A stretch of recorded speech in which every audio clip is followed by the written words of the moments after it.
सिद्धेश्वरी ने खाना बनाने के बाद चूल्हे को बुझा दिया और दोनों घुटनों के बीच सिर रखकर शायद पैर की उंगलियां या जमीन पर चलते चींटे चींटियों को देखने लगी। अचानक उसे मालूम हुआ कि बहुत देर से उसे प्यास नहीं लगी है। वह मतवाले की तरह उठी और गगरे से लोटा भर पानी लेकर गट गट चढ़ा गई। खाली पानी उसके कलेजे में लग गया और वह हाय राम कहकर वहीं जमीन पर लेट गई। आधे घंटे तक वहीं उसी तरह पड़ी रहने के बाद उसके जी में जी आया। वह बैठ गई, आंखों को मल मल कर इधर उधर देखा और फिर उसकी दृष्टि ओसारे में अध टूटे खटोले पर सोए अपने 6 वर्षीय लड़के प्रमोद पर जम गई। लड़का नंग धड़ंग पड़ा था। उसके गले तथा छाती की हड्डियां साफ दिखाई देती थी। उसके हाथ पैर बासी ककड़ियों की तरह सूखे तथा बेजान पड़े थे और उसका पेट हंडिया की तरह फूला हुआ था। उसका मुख खुला हुआ था और उस पर अनगिनत मक्खियां उड़ रही थी। वह उठी, बच्चे के मुंह पर अपना एक फटा गंदा ब्लाउज डाल दिया और 1 आध मिनट सुन्न खड़ी रहने के बाद बाहर दरवाजे पर जाकर किवाड़ की आड़ से गली निहारने लगी। 12 बज चुके थे। धूप अत्यंत तेज थी और कभी 1-2 व्यक्ति सिर पर तौलिया या गमछा रखे हुए या मजबूती से छाता ताने हुए फुर्ती के साथ लपकते हुए से गुजर जाते। 10-15 मिनट तक वह उसी तरह खड़ी रही। फिर उसके चेहरे पर व्यग्रता फैल गई और उसने आसमान तथा कड़ी धूप की ओर चिंता से देखा। 1-2 क्षण बाद उसने सिर को किवाड़ से काफी आगे बढ़ाकर गली के छोर की तरफ निहारा तो उसका बड़ा लड़का रामचंद्र धीरे धीरे घर की ओर सरकता नजर आया। उसने फुर्ती से एक लोटा पानी ओसारे की चौकी के पास नीचे रख दिया और चौके में जाकर खाने के स्थान को जल्दी जल्दी पानी से लीपने पोतने लगी। वहां पीढ़ा रखकर उसने सिर को दरवाजे की ओर घुमाया ही था कि रामचंद्र ने अंदर कदम रखा। रामचंद्र आकर धम से चौकी पर बैठ गया और फिर वहीं बेजान सा लेट गया। उसका मुंह लाल तथा चढ़ा हुआ था। उसके बाल अस्त व्यस्त थे और फटे पुराने जूतों पर गर्द जमी हुई थी। सिद्धेश्वरी की पहले हिम्मत नहीं हुई कि उसके पास आए और वहीं से वह भयभीत हिरनी की भांति सिर उचका घुमाकर बेटे को व्यग्रता से निहारती रही। किंतु लगभग 10 मिनट बीतने के पश्चात भी जब रामचंद्र नहीं उठा तो वह घबरा गई। पास जाकर पुकारा, बड़कू बड़कू, लेकिन उसके कुछ उत्तर न देने पर डर गई और लड़के की नाक के पास हाथ रख दिया। सांस ठीक से चल रही थी। फिर सिर पर हाथ रखकर देखा, बुखार नहीं था। हाथ के स्पर्श से रामचंद्र ने आंखें खोली। पहले उसने मां की ओर सुस्त नजरों से देखा, फिर झट से उठ बैठा। जूते निकालने और नीचे रखे लोटे के जल से हाथ पैर धोने के बाद वह यंत्र की तरह चौकी पर आकर बैठ गया। सिद्धेश्वरी ने डरते डरते पूछा, खाना तैयार है, यही लगाऊं क्या? रामचंद्र ने उठते हुए प्रश्न किया, बाबूजी खा चुके? सिद्धेश्वरी ने चौके की ओर भागते हुए उत्तर दिया, आते ही होंगे। रामचंद्र पीढ़े पर बैठ गया। उसकी उम्र लगभग 21 वर्ष की थी। लंबा, दुबला पतला, गोरा रंग, बड़ी बड़ी आंखें तथा होठों पर झुर्रियां। वह एक स्थानीय दैनिक समाचार पत्र के दफ्तर में अपनी तबीयत से प्रूफ रीडरी का काम सीखता था। पिछले साल ही उसने इंटर पास किया था। सिद्धेश्वरी ने खाने की थाली लाकर सामने रख दी और पास ही बैठकर पंखा करने लगी। रामचंद्र ने खाने की ओर दार्शनिक की भांति देखा। कुल 2 रोटियां, भर कटोरा पनियाई दाल और चने की तली तरकारी। रामचंद्र ने रोटी के प्रथम टुकड़े को निगलते हुए पूछा, मोहन कहाँ है? बड़ी कड़ी धूप हो रही है।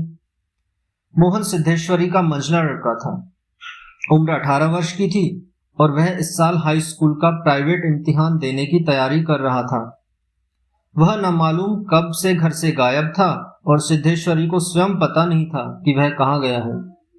किंतु सच बोलने की उसकी तबीयत नहीं हुई और झूठ मूठ उसने कहा, किसी लड़के के यहाँ पढ़ने गया है, आता ही होगा।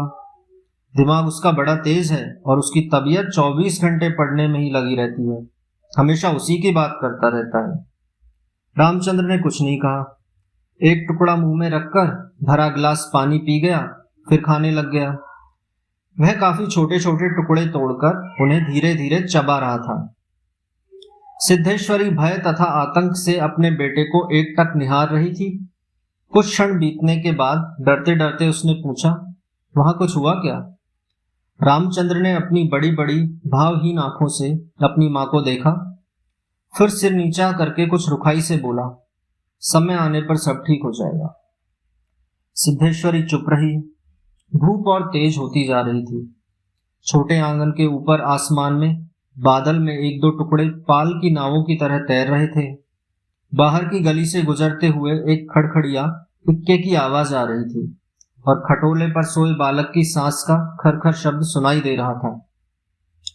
रामचंद्र ने अचानक चुप्पी को भंग करते हुए पूछा, प्रमोद खा चुका? सिद्धेश्वरी ने प्रमोद की ओर देखते हुए उदास स्वर में उत्तर दिया, हाँ खा चुका। रोया तो नहीं था? सिद्धेश्वरी फिर झूठ बोल गई। आज तो सचमुच नहीं रोया, वह बड़ा ही होशियार हो गया है। कहता था बड़का भैया के यहाँ जाऊंगा, ऐसा लड़का। पर वह आगे कुछ न बोल सकी, जैसे उसके गले में कुछ अटक गया। कल प्रमोद ने रेवड़ी खाने की जिद पकड़ ली थी और उसके लिए 1.5 घंटे तक रोने के बाद सोया था। रामचंद्र ने कुछ आश्चर्य के साथ अपनी मां की ओर देखा और फिर सिर नीचा करके कुछ तेजी से खाने लगा। थाली में जब रोटी का केवल एक टुकड़ा शेष रह गया तो सिद्धेश्वरी ने उठने का उपक्रम करते हुए प्रश्न किया, एक रोटी और लाती हूं। रामचंद्र हाथ से मना करते हुए हड़बड़ाकर बोल पड़ा, नहीं नहीं, जरा भी नहीं, मेरा पेट पहले ही भर चुका है, मैं तो यह भी छोड़ने वाला हूं, बस अब नहीं। सिद्धेश्वरी ने जिद की, अच्छा आधी ही सही। रामचंद्र बिगड़ गया। अधिक खिलाकर बीमार डालने की तबीयत है क्या? तुम लोग जरा भी नहीं सोचती हो, बस अपनी जिद। भूख रहती तो क्या ले नहीं लेता? सिद्धेश्वरी जहां की तहां बैठी रह गई। रामचंद्र ने थाली में बचे टुकड़े से हाथ खींच लिया और लोटे की ओर देखते हुए कहा, पानी लाओ। सिद्धेश्वरी लोटा लेकर पानी लेने चली गई। रामचंद्र ने कटोरे को उंगलियों से बजाया, फिर हाथ को थाली में रख दिया। 1-2 क्षण के बाद रोटी के टुकड़े को धीरे से हाथ से उठाकर आंख से निहारा और अंत में इधर उधर देखने के बाद टुकड़े को मुंह में इस सरलता से रख लिया जैसे वह भोजन का ग्रास न होकर पान का बीड़ा हो।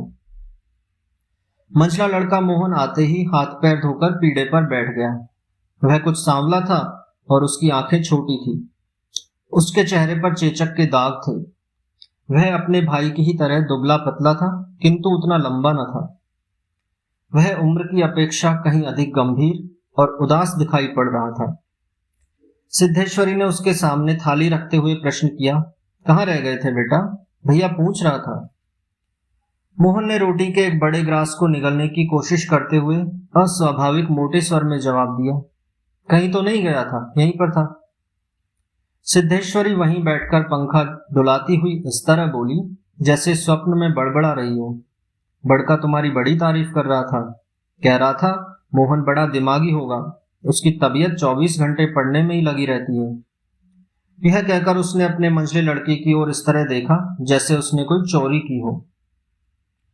मोहन अपनी मां की ओर देखकर फीकी हंसी हंस पड़ा और फिर खाने में जुट गया।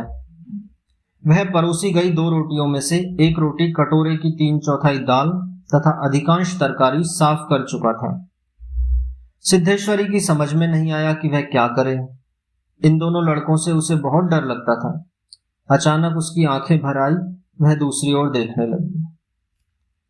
थोड़ी देर बाद उसने मोहन की ओर मुंह फेरा तो लड़का लगभग खाना समाप्त कर चुका था। सिद्धेश्वरी ने चौंकते हुए पूछा, एक रोटी देती हूं? मोहन ने रसोई की ओर रहस्यमय नेत्रों से देखा, फिर सुस्त स्वर में बोला, नहीं। सिद्धेश्वरी ने गिड़गिड़ाते हुए कहा, नहीं बेटा, मेरी कसम, थोड़ी ही ले लो, तुम्हारे भैया ने 1 रोटी ही ली थी। मोहन ने अपनी मां को गौर से देखा, फिर धीरे धीरे इस तरह उत्तर दिया जैसे कोई शिक्षक अपने शिष्य को समझाता है, नहीं रे, बस अव्वल तो भूख नहीं, फिर रोटियां तूने ऐसी बनाई है कि खाई नहीं जाती, न मालूम कैसी लग रही है। खैर, अगर तू चाहती है तो कटोरे में थोड़ी दाल दे दे, दाल बड़ी अच्छी बनी है। सिद्धेश्वरी से कुछ कहते न बना और उसने कटोरे को दाल से भर दिया। मोहन कटोरे को मुंह लगाकर सुड़-सुड़ पी रहा था कि मुंशी चंद्रिका प्रसाद जूतों को खस खस घसीटते हुए आए और राम का नाम लेकर चौकी पर बैठ गए। सिद्धेश्वरी ने माथे पर साड़ी को कुछ नीचे खिसका लिया और मोहन दाल को एक सांस में पीकर तथा पानी के लोटे को हाथ में लेकर तेजी से बाहर चला गया। 2 रोटियां, कटोरा भर दाल, चने की तली तरकारी। मुंशी चंद्रिका प्रसाद पीढ़े पर पालती मारकर बैठे रोटी के एक एक ग्रास को इस तरह चुभला चबा रहे थे जैसे बूढ़ी गाय जुगाली करती है। उनकी उम्र 45 वर्ष के लगभग थी, किंतु 50-55 के लगते थे। शरीर का चमड़ा झूलने लगा था, गंजी खोपड़ी आईने की भांति चमक रही थी। गंदी धोती के ऊपर अपेक्षाकृत कुछ साफ बनियान तार तार लटक रही थी। मुंशी जी ने कटोरे को हाथ में लेकर दाल को थोड़ा सुड़कते हुए पूछा, बड़का दिखाई नहीं दे रहा। सिद्धेश्वरी की समझ में नहीं आ रहा था कि उसके दिल में क्या हो गया है, जैसे कुछ काट रहा हो। पंखे को जरा और जोर से घुमाती हुई बोली, अभी अभी खाकर काम पर गया है, कह रहा था कुछ दिनों में नौकरी लग जाएगी। हमेशा बाबूजी बाबूजी किए रहता है, बोला बाबूजी देवता समान है। मुंशी जी के चेहरे पर कुछ चमक आई।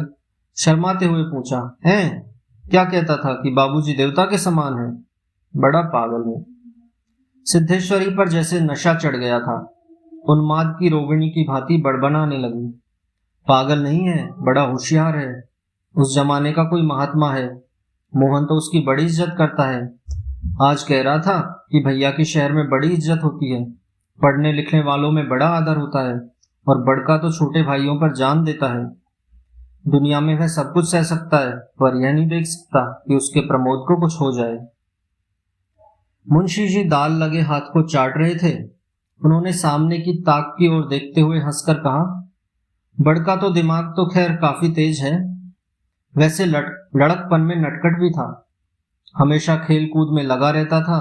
लेकिन यह भी बात थी कि जो सबक मैं उसे याद करने को देता था उसे बर्राक रखता था। असल तो यह है कि तीनों लड़के काफी होशियार हैं। प्रमोद को कम समझती हो? यह कहकर वह अचानक जोर से हंस पड़े।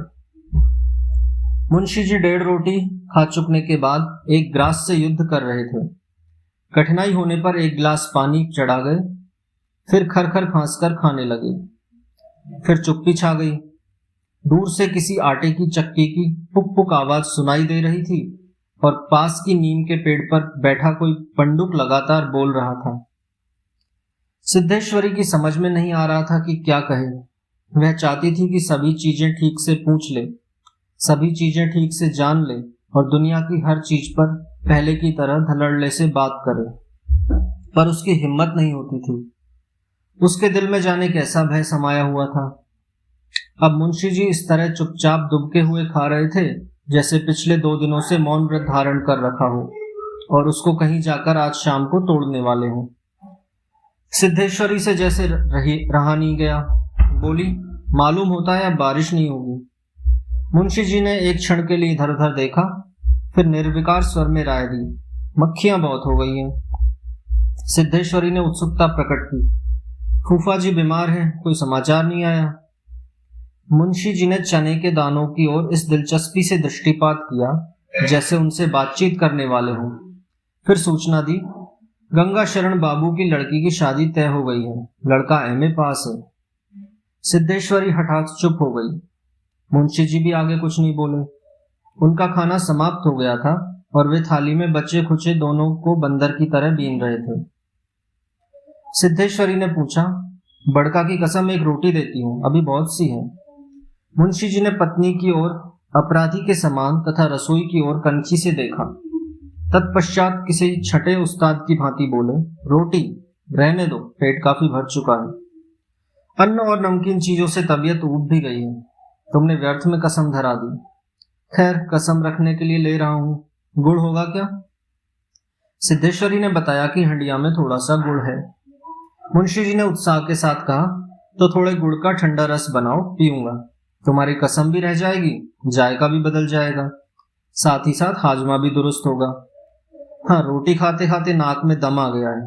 यह कहकर वे ठहाका मारकर हंस पड़े।